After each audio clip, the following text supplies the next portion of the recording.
അപ്പോഴേക്കും എല്ലാവരും ഈ അമ്മയൊക്കെ ചാടാൻ പുറപ്പെട്ടപ്പോൾ ബലരാമൻ അവരെയൊക്കെ തടഞ്ഞു. അപ്പോൾ പിന്നെ കാളിയൻ പിന്നെയും വന്ന് കൊത്താനായിട്ട് വന്നു, കൃഷ്ണനെ കൊത്താനായിട്ട്. അപ്പോൾ ആ മുഖം കൊണ്ട് വന്ന ആ ഒരു പണം കൊണ്ടാണ് കൊത്താൻ വന്നത്. ആ പണം പിടിച്ചങ്ങ് താത്തി കൃഷ്ണൻ. താത്തിയിട്ട് അതിൻ്റെ മുകളിലേക്ക് ചാടിക്കയറി.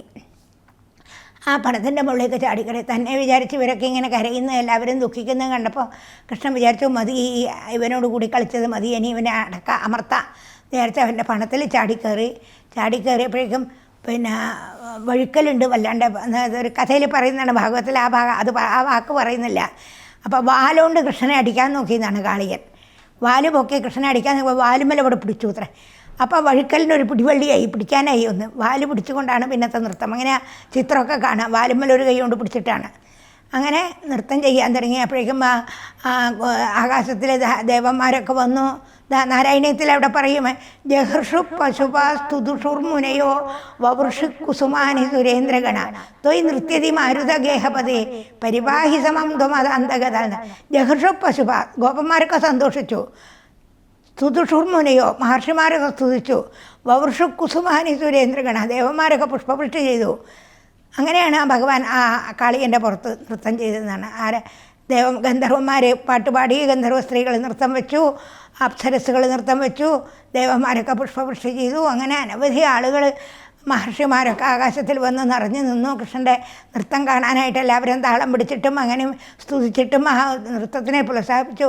ഭഗവാൻ അങ്ങനെ ഓരോ പണത്തുമ്മലും കുറേ ചവിട്ടുമ്പോൾ അതിൻ്റെ മൂക്ക് കൂടിയും വായ കൂടിയൊക്കെ ചോര വന്ന് തളരുമ്പോൾ ആ പണം വന്ന് മറ്റൊരു പണത്തിലേക്ക് ചാടും. അങ്ങനെ എല്ലാ പണങ്ങളിലും ചാടി ഭഗവാൻ ഓരോ പണത്തിലും നൃത്തം വെച്ച് കുറേ ആയപ്പോഴേക്കും എല്ലാ പണത്തു നിന്നും ചോര വരാനും മൂക്ക് കൂടിയും വായ കൂടിയൊക്കെ ചോര വരാനും. അങ്ങനെ ആ നൃത്തത്തിനെ പറ്റി പറയുമ്പോൾ എന്താ വെച്ചാൽ, കാളിയൻ്റെ പണങ്ങളിൽ ധാരാളം രത്നങ്ങളുണ്ട്.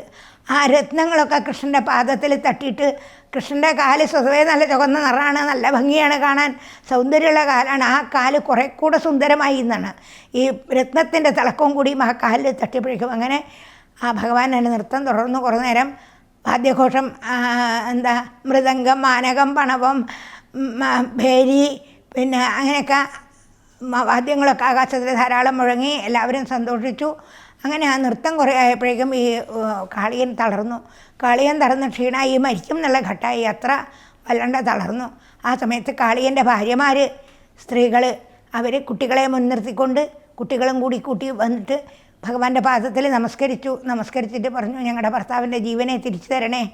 അങ്ങ് ഉണ്ടാക്കിയ സ്വഭാവമാണിത്. ഈ താമസ സ്വഭാവക്കാരാണ് ഇങ്ങനെ ദേഷ്യമുള്ള ആളുകളാവുക. അതുകൊണ്ടാണ് അങ്ങേ കടിക്കാനും അങ്ങേ ഉപദ്രവിക്കാനും ഒക്കെ വന്നത്. ഈ സ്വഭാവം അങ്ങ് കൊടുത്തതാണ്. അത് മാറ്റാൻ അങ്ങേക്കല്ലാണ്ട് വേറെ ആർക്കും സാധിക്കില്ല. അതുകൊണ്ട് ഞങ്ങളുടെ ഭർത്താവിനോട് ക്ഷമിക്കണം.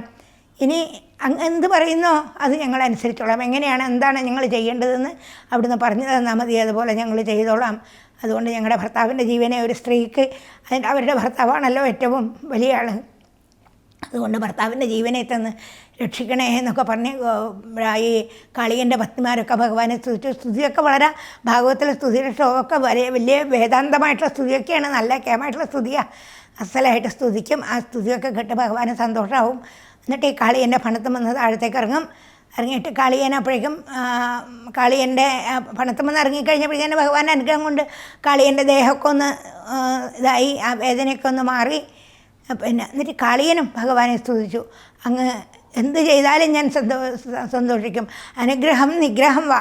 അനുഗ്രഹിച്ചാലും എനിക്ക് സന്തോഷം തന്നെ, നിഗ്രഹിച്ചാലും സന്തോഷം തന്നെ. അങ്ങ് ഉണ്ടാക്കി തന്ന സ്വഭാവമാണ് ഞാൻ ഇങ്ങനെയൊക്കെ ആയത്. അങ്ങ് തന്നെ എന്നെ ശിക്ഷിച്ചു. നന്നാക്കാനും ചീത്തയാക്കാനും അങ്ങേക്കേ കഴിയുള്ളൂ. ചീത്ത സ്വഭാവമായിട്ട് എന്നെ സൃഷ്ടിച്ചത് അങ്ങാണ്. ഇപ്പം ആ സ്വഭാവം എന്നെ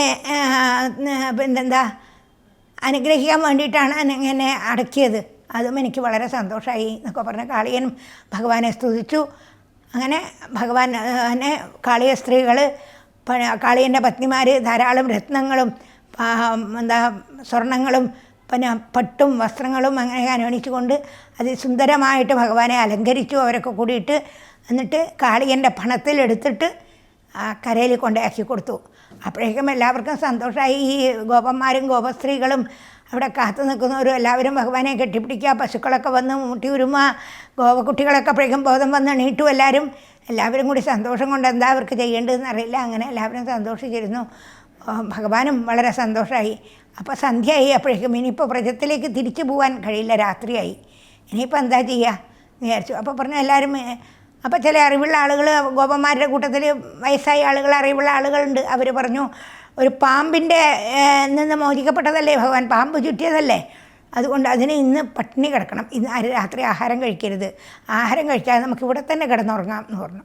അങ്ങനെ എല്ലാവരും ആഹാരമൊന്നും കഴിക്കാണ്ട് ആ കാളിന്തി തീരത്ത് ആ മണൽത്തേട്ടിൽ തന്നെ എല്ലാവരും അവിടെ കിടന്നു.